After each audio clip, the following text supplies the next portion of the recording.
Hi, B! Nandito tayo ngayon sa Ansi! Yeah. Ito-tractor ko kayo mamaya. So, tag-ulan ngayon. Napakalamig. Tingnan nyo, nakakapalamig ako. Kala mo winter. Ang lamig, grabe. Nag-0 degree kagabi. Para ako magkakasakit. Pero nagdala na ako ng gamot. Tapos balot na balot ako. Saktan lalamunan ko para ba ako magkakaubo tsaka lagnat. Pero hindi. Walang tingnan mo. Nakikita ko na yung ano. How much is the parking?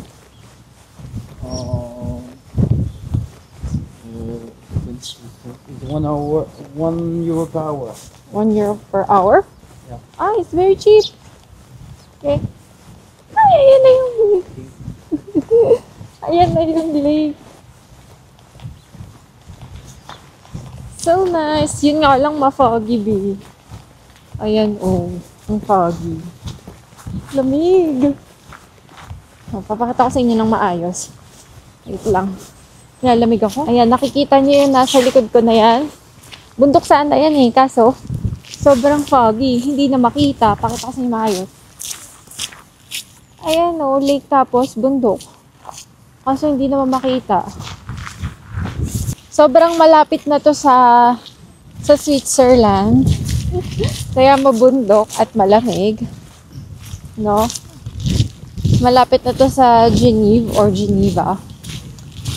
Pero hindi doon yung punta natin. So ito muna yung unang stopover natin. Magstay lang kami dito for a few hours kasi along the way lang siya, kaya nag-stopover na kami. Hanggang 2 PM lang kami dito. So papakita ko sa inyo kung anong magaganap, tapos itutour ko kayo mamaya sa truck. My love, in the streets of Ansi. Ito yung famous bridge, ang pagkakaalam ko. Kaso hindi naman natin makita yung mountains. Ganda ng water, Sobrang linaw.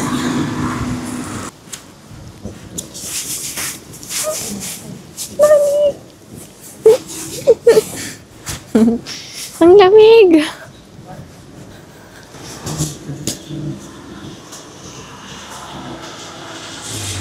Ansi. Should we buy a ref magnet? From Ansi? Yeah. Just a question. Ang ganda dito. Sobrang ganda. Grabe lamig. Ang lamig. How many degrees today? I think they talk about 6 or 7. 7 degrees. Yeah. Okay. Ang ganda,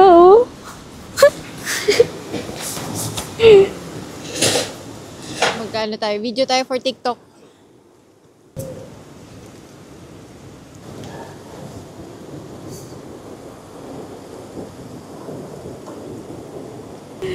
Hello, mic test. And it's so cold right now. So meron kaming hot chocolate and siya naman hot coffee. Ayan na, lumilitaw na yung yung bundok kahit paano paunti-unti nawawala na yung fog. So nandito kami sa famous spot. Nagpicture na ako dyan kanina.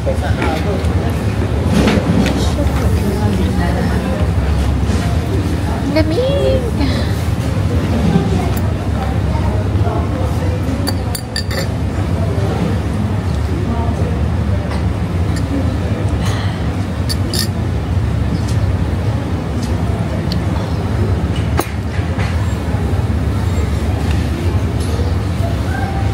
I think there's a history behind. That's why it became famous that way. I think it's a small castle. It looks like a small castle.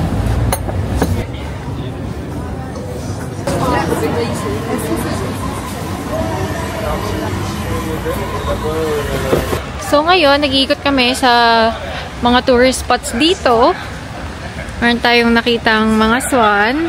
Ayan mga swan. Mga ducks. Tapos punta tayo sa bridge na yon. Isa sa mga famous bridge dito sa Ansi. Lovers Bridge daw. So, as a lover, we will go there. So, feeling ko nagpakita na yung yung bundok. Let's see. Naharangan siya na. Pero parang feeling ko, pakita na siya. Not fully, but half. Okay na din. Given naman kasi nga, autumn, di ba? Ginusto mo yan, girl. Ginusto mo yan. Gusto mo malamig, di ba? So, ito na siya, B. Ito ko sa inyo. Green water. Is it cold? It's okay. It's okay for you? Yeah. I'm not sure for Filipina. Look, ala, ang ganda. Mas maganda to kung kita yung bundok eh. Hindi masyadong kita. Oh, look.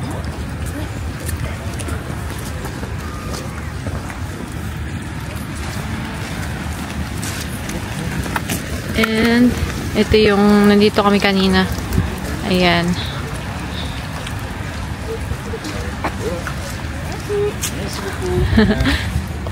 It's nice.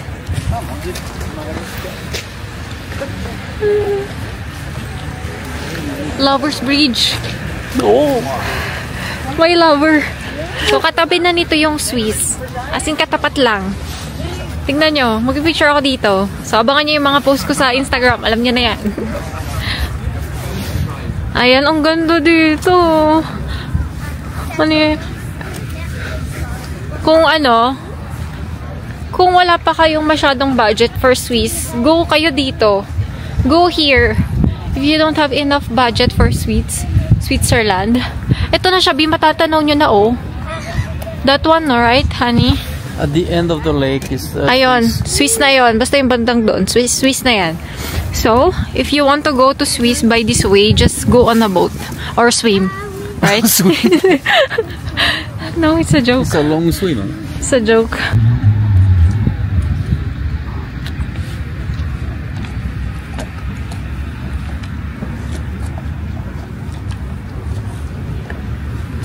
Wow.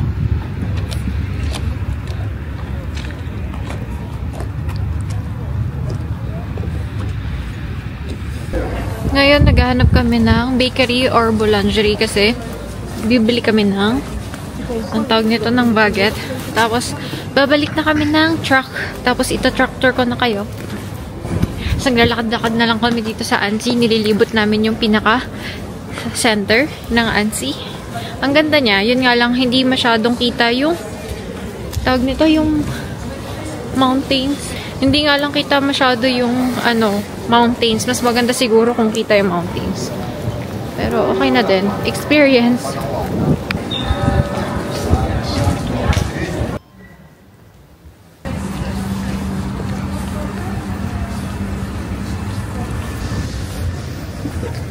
Hello. Bonjour. Bonjour.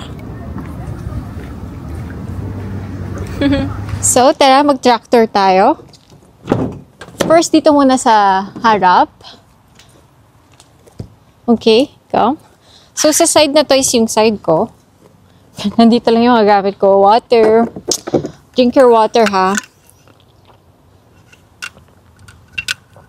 Tapos, nandito din yung gas pang luto. Tapos, dito sa ilalim, nandito yung ibang batteries, mga basahan, tapos yung pangluto, dito na lang din namin nilagay. Tapos, dililipat lang namin dito pag magluluto kami or ilalabas namin yung table. Mamaya ipapakita ko sa inyo yung table. Tapos, yung mga gamit lang. Iba pang gamit. So, nothing special. Dito tayo sa loob. Ready na ba kayo? Yung parking space namin nasa tapat ng lake ng Annecy, no? Yung famous lake ng Annecy. Kaya, ang ganda-ganda. Wait lang. Ganito yan kapag matutulog kami. Kita niyo yun. Okay? Tara.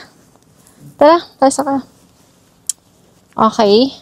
So, may pang ipit-ipit lang kami dyan. Magulo, diba? Pero comfy yan. Cozy. Kala mo lang. Kasi madami lang kaming gamit, kaya mukha siyang magulo. So, buksan lang natin yung ilaw. On. Diba? Ba't parang hina? Pero, ayan na yun. Ayan na yung pinaka-todo. Okay. So, nandito yung iba naming damit. Pakita ko lang sa inyo. DIY to. As in, fully 100% DIY tong truck camping namin. Pinagtulungan namin ni Flo. Pero, 80% Flo. 20% cleaning and helping ni Steph. So, andito yung mga pinag-grocery namin. So, ito yung mga emergency food namin kapag mga panahon na, alam mo yun, wala kaming makainan. Pero, katulad nito, mag-restaurant pa rin kami para matest namin yung, yung inumin or yung food, ganyan. Tapos, may mini fridge kami dito. Okay, tabi muna natin tong bag ni Flo. So, nandito yung fridge namin and yung water. Ano yun? Panghugas, pangligo, pang lahat-lahat na. Ito, nire-refillan na lang namin to pag may nakita kami. So, ayan yun. Itong mga huwag niyong pansinin. Kailangan talaga to sa camping kasi, para hindi gumalaw or hindi matumba yung mga gamit, no? Tapos, bumili lang si Flo ng baguette. Tapos, ng pan o chocolat. You see, look at you. Ayan. Pakita ko lang sa inyo yung fridge namin. Hindi pa siya malamig. Honey, I think it's more colder outside than the inside. Honestly. So, meron lang tayo dito mga emergency electric fan na hindi ko pala magagamit. I will never use. Dahil ang lamig. It's very cold. Last night, it was 0 degrees. Oh my gosh.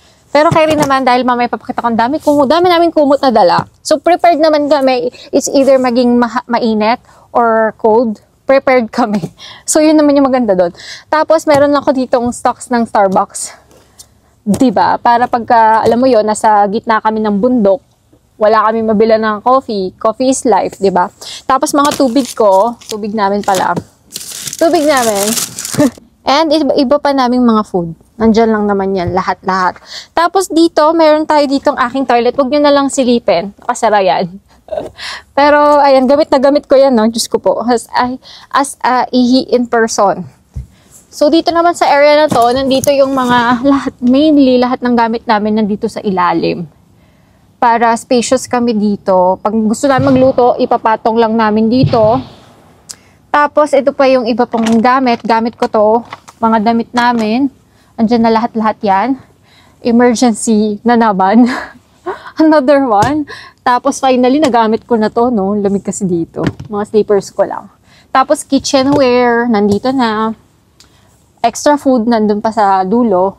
Tapos, mga iba pang gamit namin, mga ibang abo. Kanya naman kung gaano kami ka-DIY. Thanks to mom and father, sila talaga yung provide sa amin ng mga curtains. Tapos, ito, binili pa talaga ni father. Yung tawag ko sa daddy ni Flo, father. Tapos ito, yung cortina, ayan nga, sa mom niya. Thank you, mom. Merci beaucoup. And father. Tapos ayan, si mom din nagbigay nito. Ito, binili ni Flo. Binili namin to. And meron pa kami ditong curtain. Super DIY talaga, no? Ito din, nilagay lang ni Flo para, alam mo yon, hindi tumalsik-talsik yung mga gamit kapag nag-U-turn kami or lumiliko tong truck kasi nga mahaba. Tapos yung iba pa naming damit, mga pangtulog nandito. Yung mga pang-alis nandun sa ilalim para hindi maalikabukan or madumihan. Kahit mahulog, okay lang. Nandito yung iba kong bag. Ayan. Tapos chair, camping chair. Andito yung ko, mag-hike kasi kami. Dalawa yan, nandito. Talagang binilan ako ni Flo para ma-convince ako to convince me, mag-hike. To hike. Tapos ito, cover lang sa harap pag matutulog. Ayan, mga extra jackets ni Flo. And then, ito na nga yung bed. So, ito na yung queen size bed namin. Para safe. Para safe. Sorry sa ingay kasi, may ginagawa dun sa likod. Ayan, iba pang storage. Nandito yung mga lagayan namin ng shoes. Tapos, mga iba pang jacket. Sabitan. Dito na lahat. Tapos dito, ito yung pang shower namin. Meron kaming ginawang DIY na shower, which is nandoon. Pasilip na lang. Show them. Ayan o. Andyan na. Yan yung mga iba pa naming toiletries. Tapos yung emergency beer ni Flo. And then, meron pa kami ditong, ito, mga toiletries lang din to. Mga iba pang extra. Pwede pa naman namin ilagay ito doon, pero para madali siyang i-access, nilabas na lang namin. Tapos, mga games. kapag na-trap kami kasi umuulan. So, at least may gagawin kami. Battery para dun sa light. And ayun, mga compartments lang lagayan namin sa sides. Ayun lang, sana nag-enjoy kayo for today's vlog. I hope you like this video. Please hit the thumbs up button if nag-enjoy kayo. And see you on my next vlog kasi magta-travel pa tayo. Pupunta tayo ng Italy. Kung gusto niyo mapanood, manood lang kayo. Mag-subscribe na kayo.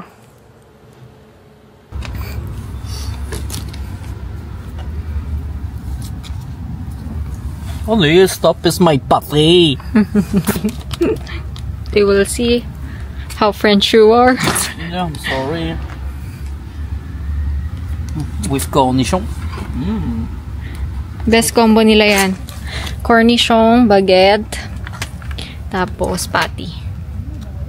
Ayan. Best combo nila yan. Yeah, best combo for me. Up after. Put this. Yup, careful. Tapos ito yung, lutuan namin. So ako magluluto lang ako ng noodle. Ayoko ng bread. Gusto ko noodle. Matagal kasi pag rice. So, ayun. Ito yung lutuan namin. Tapos ito nga yung gas. So dito sa loob, mga personal stuff lang naman namin yan. Ganyan lang.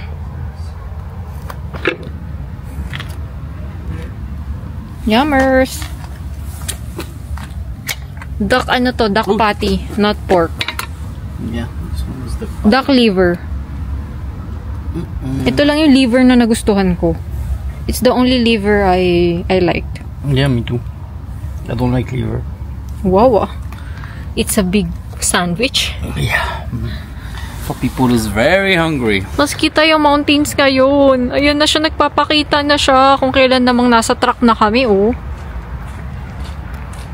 Feeling ko babalik kami. The driver need to eat.